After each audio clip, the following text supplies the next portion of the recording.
हम भी तो पति कितना मानते हैं, पति का सम्मान करते हैं, पति को आदर देते हैं, तो हम भी सावित्री की गिनती में।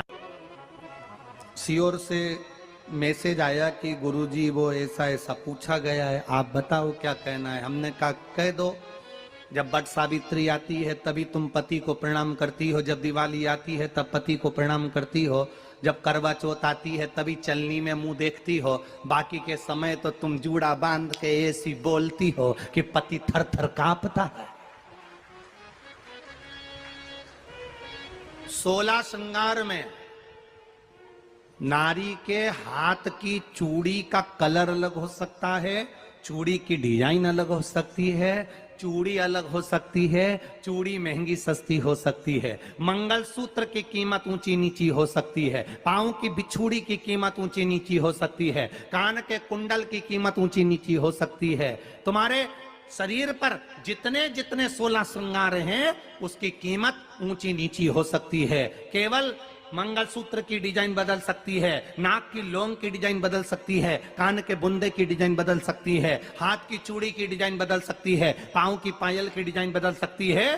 केवल नारी के 16 श्रृंगार में एक श्रृंगार ऐसा है जिसकी कीमत जो पहले थी वही कीमत आज तक है और उसकी डिजाइन आज तक नहीं बदली। वो मांग का सिंदूर है, एक जैसी डिजाइन है और एक जैसी कीमत है।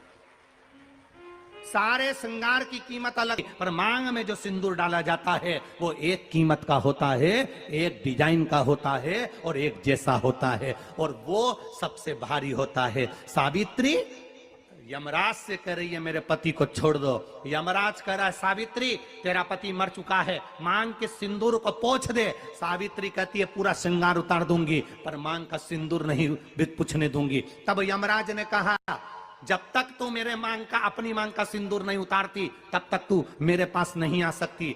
भगवान यमराज से सावित्री ने कह दिया मैं भी तुझे वचन देती हूं यमराज, मेरी मांग में जब तक सिंदूर है, जैसे सीता ने लाइन, लक्ष्मण जी ने लाइन खींच दी थी और सीता पार नहीं जा सकती थी, मैं भी तुझे वचन देती हूं जब तक नारी की मांग में सिंदूर है तब तक तू उसके पति को उसके सामने लेकर नहीं जा सकता। यह भी मैं तुझे कह देती हूं। यमराज भैंसे पर सवार होकर सत्यवान को लेकर जा रहा था, सावित्री से वचन पर वचन चल रहे थे। पेड़ के पेड़ के नीचे छोड़कर आए। क्या चाहिए तुझको, क्या चाहिए तुझको, क्या दूं मैं तुझको, कुछ मांग ले मुझसे। सावित्री कहती है क्या दोगे आप, मेरे पति के प्राण दे दो बस वापिस, और कुछ नहीं चाहिए। यमराज यमलोक में प्रवेश करने लगा। मांग के सिंदूर में से थोड़ा सा सिंदूर सावित्री ने केवल हाथ में लेकर अपनी बिंदी पर जो लगाया, सत्यवान को लेकर यमराज अंदर नहीं जा पाया। बाहर खड़े होकर कहता है मांग ले, मैं तुझे एक वचन नहीं, तू बोले तो मैं 2 वचन दे देता हूं, तू बोले तो मैं 3 वचन दे देता हूं, तू मांग क्या चाहिए। तब सावित्री ने कहा देना चाहते हो, हाँ। अब यमराज को लगा कि लालच में पड़ गई सावित्री। तब कहा पहला वचन दीजिए, मेरे अंधे सास ससुर के नेत्र वापिस आ जाएं। यमराज ने कहा तथास्तु। दूसरा वचन दीजिए, मेरे सास ससुर अपने पोता पोती का मुख देखें। यमराज ने कह दिया तथास्तु।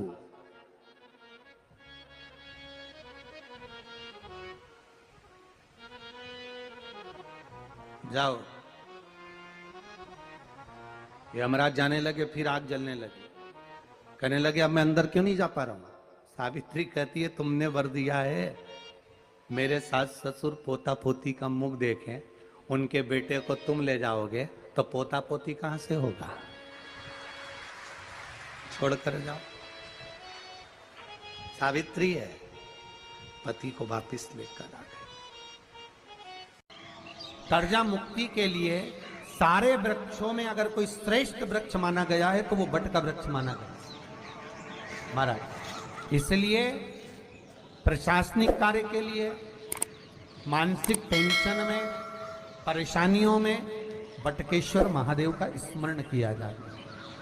और यदि निवेदन करूंगा बहुत ज़्यादा, यदि आपको कर्जा हो गया है, बहुत ज़्यादा कर्जा हो गया और वो कर्जा चूक ही नहीं रहा, तो थोड़े दिन बड़ के पेड़ के नीचे आप बटकेश्वर महादेव के लिए 1 लोटा पानी, उसमें थोड़ा सा पिसा हुआ चावल पीस के गला लेना चावल को और पीस लेना, पीस के उस पानी में मिला लेना और मिलाकर उसमें थोड़ी सी हल्दी पिसी हुई डालकर बटकेश्वर महादेव के नाम से बड़ के पेड़ के नीचे अपनी कामना कर कर जो कर्जा हुआ है उस कर्जे का भान देते हुए, स्मरण देते हुए छोड़ दीजिए। महाराज 2 या 3 सोमवार एक ही जगह पर करना, 3 सोमवार बाद वहीं से बड़ के पेड़ की थोड़ी सी जड़ उठा लाना और उस जड़ को एक कोई धागे में बांधकर या तो अपनी गले में डाल लो या अपनी जेब में पटक लो, उसको थोड़े दिन पटक कर रखना, लगभग 2 से 3 महीना पटक कर रखो।